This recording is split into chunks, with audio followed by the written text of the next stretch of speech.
भारत पाकिस्तान को हमेशा मैली आंख से देखता है और दूसरी जानब फितना अल ख्वारिज और दीगर दहशतगर्द तंजीमें अपने नापाक मकसद के। आसिफ अली जरदारी ने जो खिताब किया है उसके अंदर उन्होंने कहा कि भारत हमेशा पाकिस्तान को मैली नजर से देखता है और उन्होंने कहा जी बड़ी कुर्बानियां दी हैं और से कि we are terrorist in what sense I don't get it.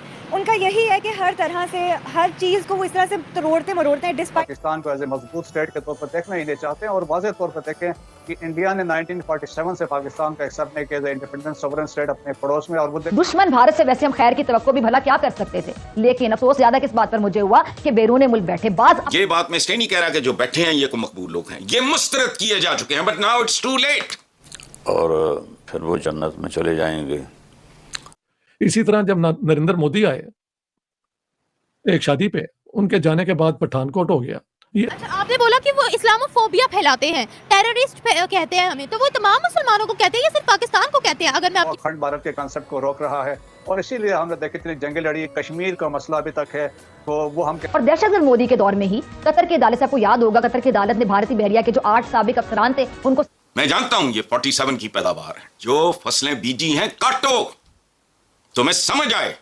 जय हिंद दोस्तों, ऐसे भारत मीडिया में आप सभी का स्वागत है। तो दोस्तों, पाकिस्तान दिवस 2025 के मौके पर राष्ट्रपति आसिफ अली जरदारी का कांपता हुआ भाषण सोशल मीडिया पर काफी ज्यादा वायरल हो रहा है। आप लोग को वीडियो के हाईलाइट में देखने को मिला होगा किस प्रकार पाकिस्तान का राष्ट्रपति भारत को धमकी देते हुए कांप रहा था। दरअसल दोस्तों, पाकिस्तान में 23 मार्च को पाकिस्तान दिवस सेलिब्रेट कर रहे थे। इस मौके पर राष्ट्रपति आसिफ अली जरदारी मुख्य अतिथि के रूप में शामिल रहा था। इस खास मौके पर एक अजीब नजारा देखने को मिला जब पाकिस्तान का राष्ट्रपति आसिफ अली जरदारी अपने भाषण में भारत का नाम लेकर बुरी तरह कांप रहा था। दरअसल दोस्तों, पाकिस्तान के किसी नेता ने भारत को धमकाने की कोशिश की है। इसके पहले भी कई बार पीएम से लेकर अन्य नेताओं ने भारत को गिदड़ भपकी दिया है। राष्ट्रपति जरदारी के पहले भी दोस्तों पाकिस्तान के पीएम शहबाज शरीफ ने भी भारत के खिलाफ धमकी दिया है। दरअसल पाकिस्तान दिवस 23 मार्च को मनाया जाता है, लेकिन इस बीच 1940 को पारित लाहौर प्रस्ताव और 23 मार्च 1956 को पाकिस्तान के पहले संविधान को अपनाने की याद में मनाया जाता है। और इसी बीच पाकिस्तान का राष्ट्रपति आसिफ अली जरदारी ने अपने भाषण पे भारत का नाम लेकर कश्मीर मुद्दे को उठाया है।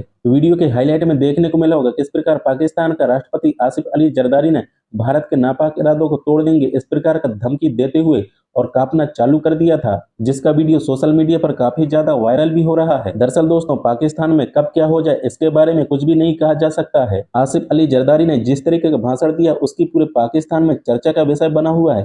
तो आप लोग ये पाक मीडिया रिएक्शन पूरा अंत तक जरूर देखिएगा। क्या प्रतिक्रिया था पाकिस्तान मीडिया से, और कमेंट में दोस्तों अपना राय लिख के जरूर शेयर करना। आसिफ अली जरदारी ने जो खिताब किया है उसके अंदर उन्होंने कहा कि भारत हमेशा पाकिस्तान को मैली नजर से देखता है और उन्होंने कहा जी बड़ी कुर्बानियां दी हैं और साथ में उन्होंने ये कहा कि कश्मीर का जिक्र किया और फिर उन्होंने कहा कि हमारी जो है हम तो बड़ी अच्छे ताल्लुकात चाहते हैं, हमसाया मुल्क, हम अपने हमसाये मुल्क और आलमी बरादरी के साथ मजबूत ताल्लुक रखने के ख्वाहिशमंद है और भारत हमेशा पाकिस्तान को मैली नजर से देखता है। सर, ये समझ में नहीं आती कि वो बचपन से किताबों में पढ़ते चले आ रहे हैं कि मैली नजर से इंडिया देखता है, ये मैली नजर का मतलब क्या है? और दूसरी ये बात कि वो कह रहे हैं कि हम तो ताल्लुकात चाहते हैं, तो क्या हमने देखा है सर कि ताल्लुकात ये बात सही है और उन्होंने कोशिश की है रिलेशंस बनाने की? मैं कितने वाकये आपको बताऊं। क्लासिकली हम ज्यादा दूर नहीं जाते। वाजपेयी साहब आ गए थे ना लाहौर, और लाहौर अकॉर्ड भी हो गया था, सब जानते हैं। आसिफ अली जरदारी साहब माफ करना इंटेलिजेंट आदमी है और इतने अनपढ़ भी नहीं हो सकते कि उन्होंने नहीं पता कि जब वो अकॉर्ड होता है और स्टेट्स के दरमियान होता है, गवर्नमेंट्स रिप्रेजेंट द स्टेट, उसको अगर आपके जनरली सैबोटाज कर दें तो ये मैली नजर से ज्यादा मेरे ख्याल से सीरियस एक कोशिश है कि हिंदुस्तान पाकिस्तान का कभी समझौता या दोस्ती या ट्रस्ट बिल्ड ना हो। इसी तरह जब नरेंद्र मोदी आए एक शादी पे, उनके जाने के बाद पठानकोट हो गया। ये तो क्योंकि रीसेंट चीजें हैं।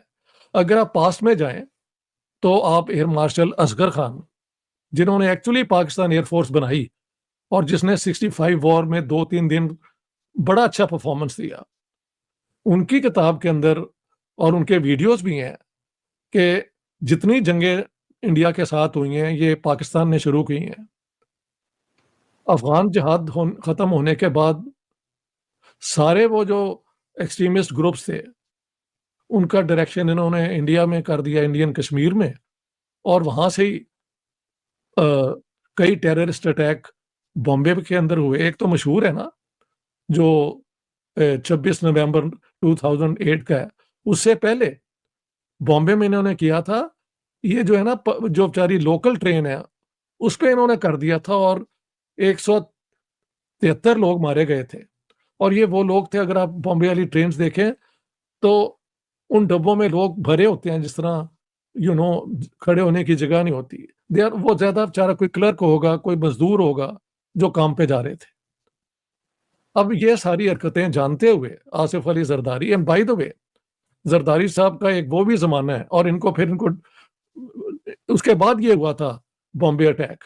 इन्होंने कह दिया था कि in every Indian there is a Pakistani and in every Pakistani there is an Indian. 1950 में कश्मीर का झगड़ा भी इन्होंने शुरू करवा दिया था, वहां पे सो कॉल्ड मुजाहिदीन भेज के। ये सारा कुछ, everything is there on record in my book Pakistan the garrison state. Definitely, I 100% agree with this statement. 100% agree. Definitely, बिल्कुल। क्या वजह है? वजह ये है कि इंडिया obviously काफ़ी प्रोमिनेंट है कि वो प्रोपेगेंडा क्रिएट करता है। फॉर एग्जांपल आप जैसे लेने के इस्लामोफोबिया क्रिएट करता है। दे से कि we are terrorist in what sense, I don't get it. उनका यही है कि हर तरह से हर चीज़ को वो इस तरह से तोड़ते मरोड़ते हैं, डिस्पाइट हैविंग वेरियस कॉजेज़ कि वो भी they can cause stuff, right. लेकिन ये उनको लगता है कि अच्छा नहीं, सिर्फ इस्लाम है, रिलीजन है, मुस्लिम है, इस वजह से they are the ones who are initiating propaganda. हालांकि उनकी साइड से भी है, ऐसी बात नहीं है। और हमारा honestly I don't think so कि आवर रिलीजन टीचर्स अस कि हमें प्रोपेगेंडा करना है। We are about peace and equality, right. अच्छा, आपने बोला कि वो इस्लामोफोबिया फैलाते हैं, टेररिस्ट कहते हैं हमें, तो वो तमाम मुसलमानों को कहते हैं या सिर्फ पाकिस्तान को कहते हैं, अगर मैं आपकी बात मान लूँ तो? मोस्टली पाकिस्तानियों को, बिकॉज उनका तो हमारे साथ ही है ज़्यादातर। मोस्टली ये नहीं हम कह सकते कि सिर्फ पाकिस्तानियों को एक्सक्लूसिव ही कर दें, दूसरों मुसलमानों को एज अ होल भी वो लोग कहते हैं कि ये प्रोपेगेंडा ही क्रिएट करते हैं जहाँ भी जाते हैं, लेकिन ज़्यादातर टारगेट इज ऑन पाकिस्तान। लेकिन वहाँ पर तो मुसलमान जो है वो सेकंड लार्जेस्ट मेजोरिटी में है, 25 से 26 करोड़ वहाँ पर मुसलमान बसते हैं। तो उनके हुकूक उनको कौन दे रहा होता है? अक्सर आए दिन हमें न्यूज़ में ये दिखाई दे रहा है।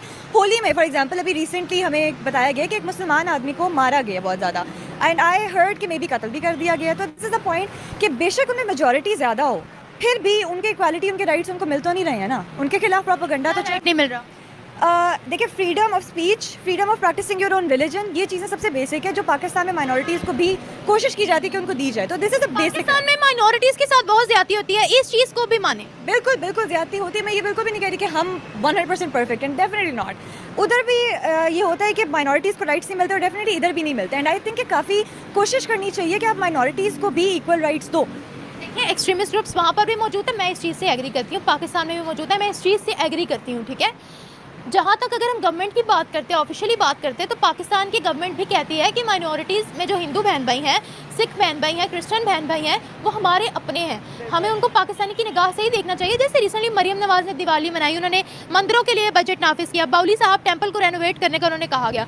तो गवर्नमेंट लेवल पर तो पूरी कोशिश की जाती है। इसी तरह से अगर हम इंडिया की बात करें, उनकी स्टेट भी यही कहती है कि हिंदू मुस्लिम सिख ईसाई नहीं, हम सब हैं आपस में भाई भाई। हिंदू मुस्लिम सिख ईसाई बाद में आता है, पहले आप इंडियन हो। तो गवर्नमेंट लेवल पर तो दोनों मुल्कों की तरफ से पूरी कोशिश की जा रही है।